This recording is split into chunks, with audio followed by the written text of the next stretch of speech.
Hey guys, welcome back to another airgun video, and welcome to my bench. Today is going to be the very first video in a series of videos entitled DYI EDgun Repair, or Do It Yourself. The first subject I'm going to cover is the most common question I receive via email or phone call. My fill port hole is leaking. I'm going to teach you how to fix it, how to diagnose it, and put your gun back together in a very easy fashion. I think after this series is done, you're going to really appreciate how easy it is to work on your own EDgun, and there's no reason to be intimidated by this gun. Its simplicity just begs for you to learn how to work on it. So I've taken this gun apart many times on camera, so I'm not going to take it apart for this one so that I can keep the video short and sweet.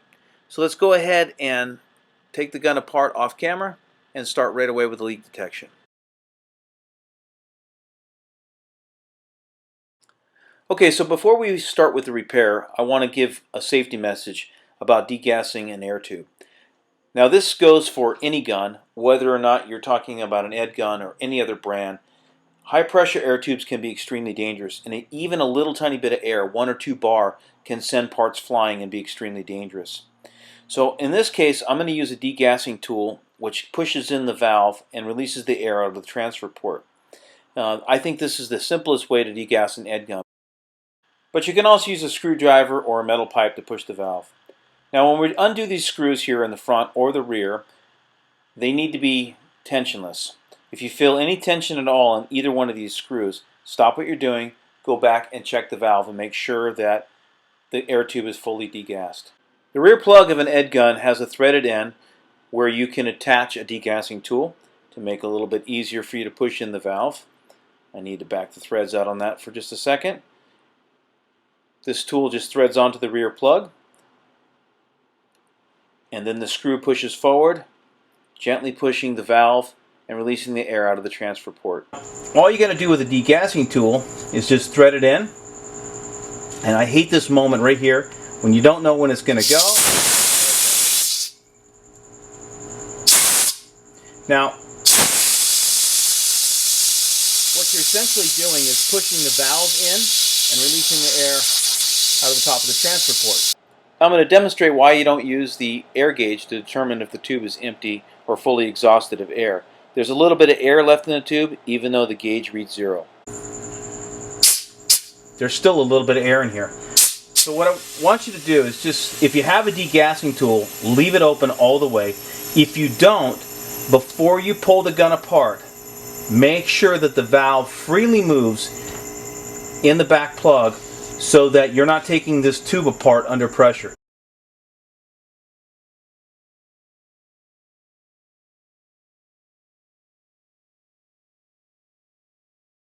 Okay guys, welcome back.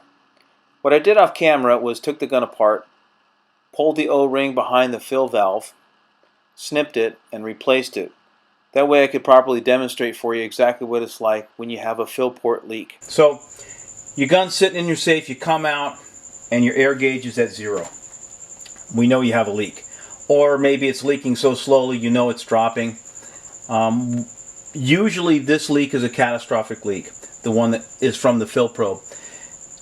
The main reasons why the fill probe leaks: first off, dirt; secondly, pressure; thirdly, time. No rubber lasts forever. The little tiny O-rings under a lot of pressure, a lot of tension every time you fill it. I'm guilty of this too, cranking it open. Maybe you got some quarry, you're having a great time, you're just filling the gun. It happens. It's not a big deal when it does happen. That's what the purpose of this video is. I want to take a moment to talk about this though.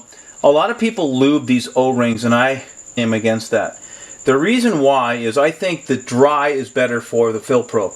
When you put lubricant on the fill probe rings here in order to keep them soft and pliable, it doesn't really do anything except collect dust. Dust around the fill probe, when it gets forced almost like sandblasting inside the fill port, is one of the reasons it will destroy your O-ring.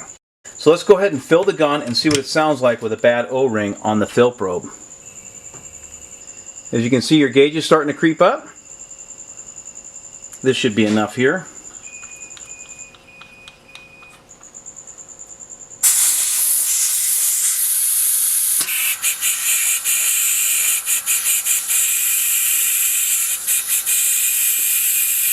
this kind of leak, the fill probe will seal the fill port.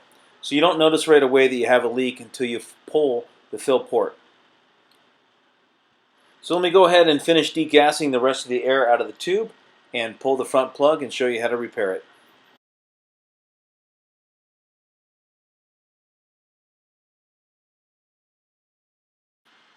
Okay, so now I'm going to finish degassing the gun with the degassing tool. And then I'm going to move to the front of the gun where I'm going to loosen up these 3 Allen screws so that I can pull the fill port out of the end of the air tube. Make sure you use a good tool. Don't use some cheap Harbor Freight tools when you take these apart. If the screws have been sitting in the air tube for a long time, they can get extremely tight because the screws are steel and the plug is made of aluminum. So the two metals like to bind each other quite well. And so if you have cheap tools, the chances of stripping these hex heads off increases exponentially.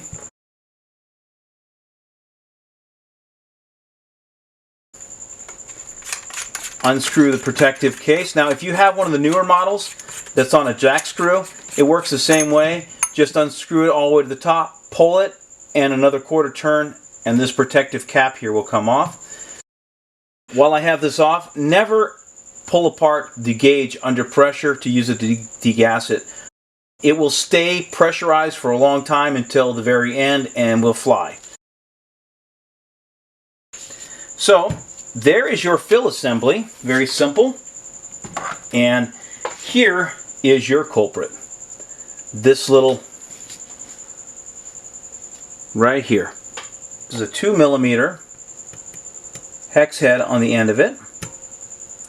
Unscrew this screw. Pull this O-ring off.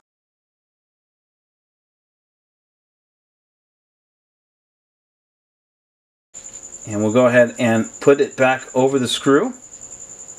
Now, you can see the little fill port. Make sure this is clean of all dust and debris. And again, I don't put lube on this because I think it attracts dirt.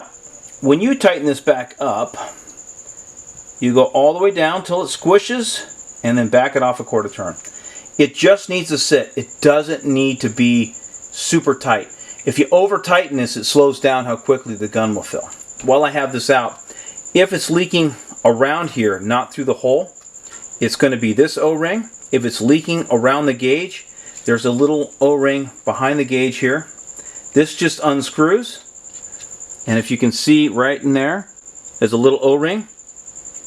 Once you replace this one, I usually replace this one and the one behind the gauge at the same time. Let's go ahead and put her back together. Goes back very simply. Just slide the little metal plug in here. So we just go ahead and turn it. So you're going to get the fill port hole and your 3 screw holes will line up. Sometimes what I do is I just put the fill port in there, screw the thread protector on the end, and now go ahead and tighten up your screws. Once you get your first screw in, there's no need to keep that fill port in there. And again, don't wrench on these things. There's no need for them to be tight. The thread themselves do not hold the fill port in there. It's actually the head of the screw sitting inside the aluminum that holds it.